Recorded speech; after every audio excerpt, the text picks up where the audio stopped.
जरा एक और मैनेजमेंट को अपने साथ जोड़ते हैं। रोजारी बायोटेक के एमडी सुनील चारी हमारे साथ जुड़ रहे हैं।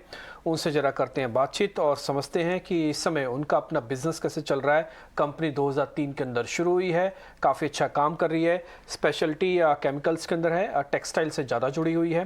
तो इसी से ही शुरुआत करते हैं। सुनील जी, बहुत बहुत शुक्रिया, थैंक यू वेरी मच समय देने के लिए। पहले सर डिमांड का आउटलुक बता दीजिए। आपकी इंडस्ट्री में एज सच कोई डिमांड का या कॉस्टिंग का जो एबनॉर्मल इश्यूज हैं, कोई ऐसा तो नहीं है ना? नॉर्मल तो चलते रहते हैं सर बिजनेस में, कोई चीज एबनॉर्मल है तो वो आप नोटिस करवाओ पहले। Good morning. Good morning. मुझे ऐसा लग रहा है कि हमारे जो सेक्टर में हमारा स्पेशली हम लोग जो रेंज में है काम करते हैं, एक्रिलिक, सर्फेक्टेंट, सिलिकॉन और एंजाइम्स में, हमको लगता है कि पाइपलाइन काफी खाली हो चुका है, specially Europe and USA markets में। तो हमें ग्रोथ अपॉर्चुनिटीज दिख रही है।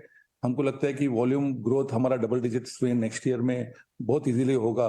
एंड एक्सपोर्ट्स ऐसी चीज है जिसपे हम फोकस कर रहे हैं। एंड हमने जो एक्विजिशंस की थी ट्राइस्टार और यूनिटॉप, हमने पहले 9 मंथ्स में 30% ग्रोथ उन्होंने भी किया है। और जबकि हमारे रॉ मटेरियल प्राइसेस गिरे हैं और हमारे एफजी प्राइसेस गिरे हैं, तो हमारे वॉल्यूम्स स्ट्रांग हैं। टॉप लाइन थोड़ा कम दिखेगा, बट हमको लगता है कि we are doing very well compare to last year. And coming अच्छा साल भी रहेगा हमारा। मॉर्निंग। सही कहा आपने, रॉ मटेरियल प्राइसेस तो गिरे हैं। सेगमेंट वाइज इसका असर मैं समझना चाहूंगी, क्योंकि एचपीपीसी, टेक्सटाइल, एनिमल हेल्थ, ये सारे के सारे सेगमेंट्स हैं जिसमें आप कार्यरत हैं।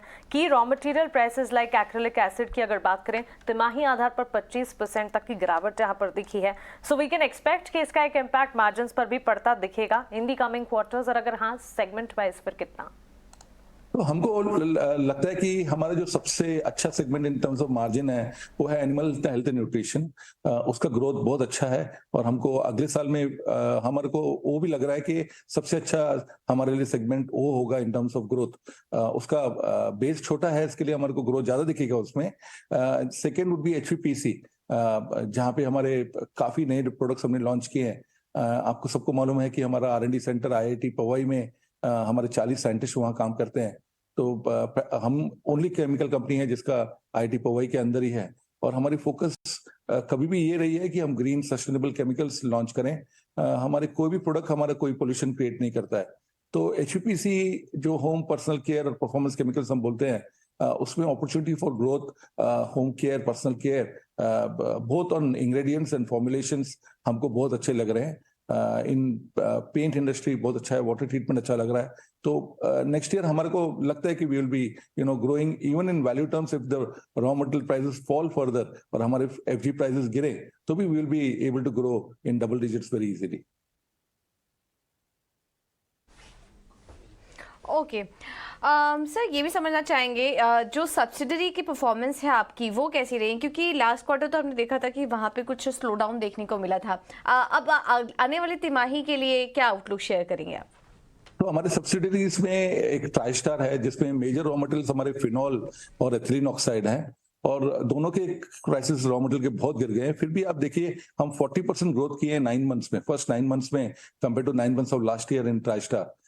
इन यूनिटॉप ऑल्सो हमारे एथिलीन ऑक्साइड और काफी वेजिटेबल ऑयल्स एंड काफी फैटी अल्कोहल्स हमारे रॉ मटेरियल है, वहां पे भी काफी गिरावट है रॉ मटेरियल प्राइसेस की।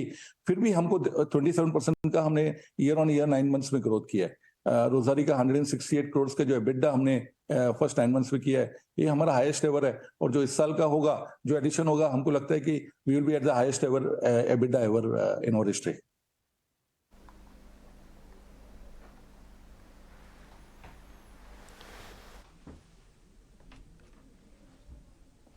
इस बीच अगर आप देखें तो आपकी मिस्टर चारी, एक सवाल मेरे को लास्ट क्वेश्चन आपसे और पता करना है। आपका जो रेवेन्यू आ रहा है ना सर, टॉप 5 क्लाइंट से करीब आ रहा है 44%। मैं ठीक बोल रहा हूँ सर? ऐसा कुछ है कि नहीं, अभी ऐसा नहीं है। अभी टॉप 10 क्लाइंट्स में 40% होगा, ऐसा होगा। अच्छा, टॉप 10 क्लाइंट्स में 40% हो गया। ठीक है सर, इसमें सबसे बड़ा क्लाइंट कौन सा और वो कितना प्रोपोर्शनेट में आपके बैलेंस शीट में आ जाता है? हम लोग नाम नहीं शेयर करते हैं, पर अच्छा। ऐसा कोई भी क्लाइंट नहीं जो मोर देन 10% है हमारे बैलेंस शीट में। ठीक है सर, बहुत बहुत शुक्रिया sir, thank you very much.